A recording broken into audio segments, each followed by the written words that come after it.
भक्ति बीज पलटे ने जो जुग जाय अनंत। ऊंच नीच घर अवतरे होए संत का संत। प्यारे सज्जनों, भक्ति का बीज कभी भी निष्फल नहीं होता, चाहे अनंतों युग बीत जाए। भक्तिमान जीव संत का संत ही रहता है, चाहे वह ऊंच नीच माने गए किसी भी वर्ण या जाति में ही जन्म क्यों न ले। भक्ति पदार्थ तब मिले जब गुरु होए सहाय। प्रेम भक्ति की भक्ति जो पूर्ण भाग्य मिलाए।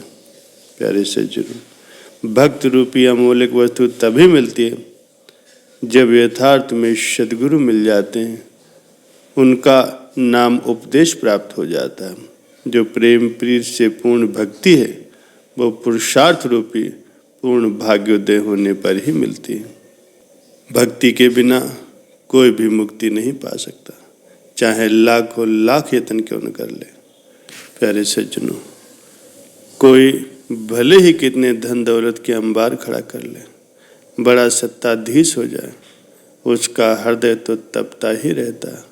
लेकिन जिसको भगवान की भक्ति का छोटा सा भी सूत्र मिल गया, उसके हृदय में शांति हो जाती है, शीतलता हो जाती है, उसे तृप्ति मिल जाती है। अधिक धन मिलने से, बड़ी सत्ता मिलने से, अधिकार मिलने से कोई व्यक्ति सुखी हो जाए, ऐसा नहीं होता।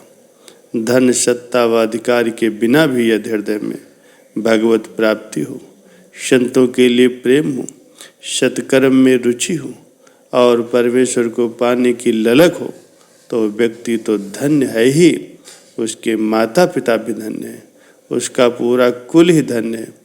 वो जिस घर में रहता है वो धरती भी धन्य मानी जाती है।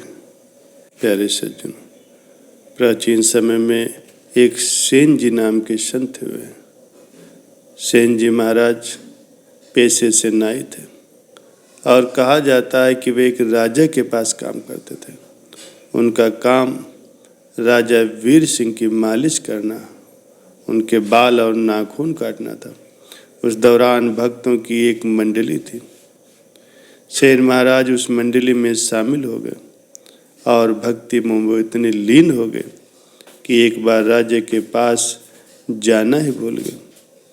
कहते हैं कि उनकी जगह स्वयं भगवान ही राजा के पास गए। भगवान ने राजा की इस तरह से सेवा की कि राजा बहुत ही प्रसन्न हो गए और उनकी भक्ति की चर्चा पूरे नगर में फैल गई। बाद में जब सेन जी महाराज जी को होश आया तो उन्हें पता चला कि अरे, मैं तो आज राजा के पास गया ही नहीं, आज तो बहुत देर हो गई। वे डरते हुए राजा के पास पहुँचे, सोचने लगे कि देर से आने पर राजा उन्हें डांटेंगे। वे डरते हुए राजपथ पर बढ़ ही रहे थे कि एक साधारण सैनिक ने उन्हें रोक लिया और पूछा, सेन जी, आज राजमहल में कुछ भूल गए हो क्या? सेन महाराज ने कहा, नहीं तो अभी तो मैं राजमहल गया ही नहीं। सैनिक ने कहा, आपको न जाने क्या हो गया है, आपका दिमाग तो सही है। सेन महाराज ने कहा, भैया अब मुझे बनाने का यत्न न करो, मैं तो अभी अभी राजमहल जा रहा हूँ। सैनिक ने कहा, आप सचमुच ही भगवान के भक्त हो और भक्त ही इतने सीधे साधे होते। इसका पता तो आज ही चला कि आपको नहीं पता कि आज राजा साहब ने आपकी सेवा से इतने अधिक प्रसन्न हो गए कि इसकी चर्चा सारे नगर में फैल गई। सेन महाराज ये सुनकर के आश्चर्यचकित रह गए और कुछ समझ नहीं पाए, लेकिन एक बात उनके समझ में आ गई कि प्रभु को मेरी अनुपस्थित में नाई का रूप धारण करना पड़ा। उन्होंने भगवान के चरण कमलों का ध्यान किया, मन ही मन प्रभु से क्षमा मांगी। फिर वे राजमहल को गए। उनके राजमहल में पहुंचते ही राजा वीर सिंह बड़े प्रेम और विनय के साथ उनका स्वागत सत्कार किया। भक्त सेन जी ने बड़े संकोच से विलंब से आने की क्षमा मांगी और संतों के अचानक मिल जाने की बात कही। साथ ही ये भी उजागर किया कि मैं नहीं आ पाया था।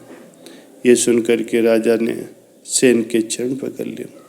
वीर सिंह ने कहा, राज परिवार जन्म जन्म तक आपका और आपके वंशजों का आभार मानता रहेगा। भगवान ने आपकी ही प्रसन्नता के लिए मंगलमय दर्शन देकर के हमारे असंख्य पापों का अंत किया।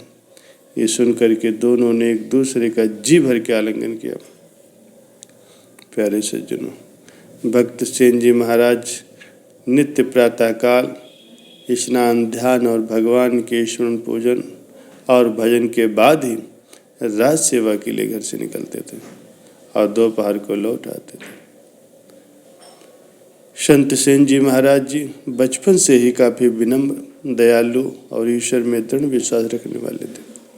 सेन जी महाराज ने गृहस्थ जीवन के साथ साथ भक्ति के मार्ग पर चल करके भारतीय संस्कृति के अनुसार जनमानस को शिक्षा और उपदेश के माध्यम से ईश्वर की भक्ति में लगाया। सेन जी महाराज प्रत्येक जीव में ईश्वर का दर्शन करते थे और सत्य, अहिंसा, प्रेम का संदेश जीवन पर्यंत देते रहे। सेन जी महाराज का व्यक्तित्व इतना प्रभावशाली हो गया था कि जन समुदाय स्वतः ही उनकी ओर खिंचा आता। वृद्धावस्था में सेन जी महाराज काशी चले गए और वहीं पर एक कुटिया बना करके रहने लगे और जीवन पर्यंत वो लोगों को सद्मार्ग पर ईश्वर की भक्ति से जोड़ने का काम करते रहे। प्यारे सज्जनों, कहा भी गया है कि भाव बिना नहीं भक्ति जग, भक्ति बिना नहीं भाव, भक्ति भाव एक रूप है, दोनों एक स्वभाव। प्रेम के बिना भक्ति नहीं होती और भक्ति के बिना प्रेम नहीं होता। भाव और भक्ति एक ही रूप के दो नाम हैं, क्योंकि दोनों का स्वभाव एक ही है। कबीरा आप ठगाइए और न ठगिए कोई, आप ठगे सुख उपजे और ठगे दुख हो। भक्त को बाहर से भले ही घाटा पड़ जाए, फिर भी वो भीतर से दूसरों का हित ही करता। ऐसा करने से बाहर की वस्तु भले थोड़ी कम हो जाए, लेकिन भीतर की जो खुशी मिलती है, भीतर का जो बल बढ़ता है, भीतर का जो आनंद आता है, उसे केवल भक्त ही जानता है। जो भक्ति के रास्ते पर चलते हैं उनकी कुटिलता हटती है, उनकी सरलता बढ़ जाती है। भक्ति करने से सत्य गुण बढ़ता है।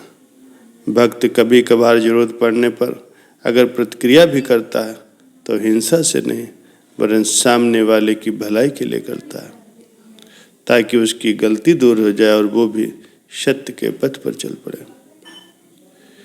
भक्ति में वो ताकत है कि वो जीव को संसारिक विषय विकारों के सुख में नहीं, वरन आत्मा परमात्मा के सुख में पहुंचा देता है, परमात्मा प्राप्त के मार्ग पर लगा देता है।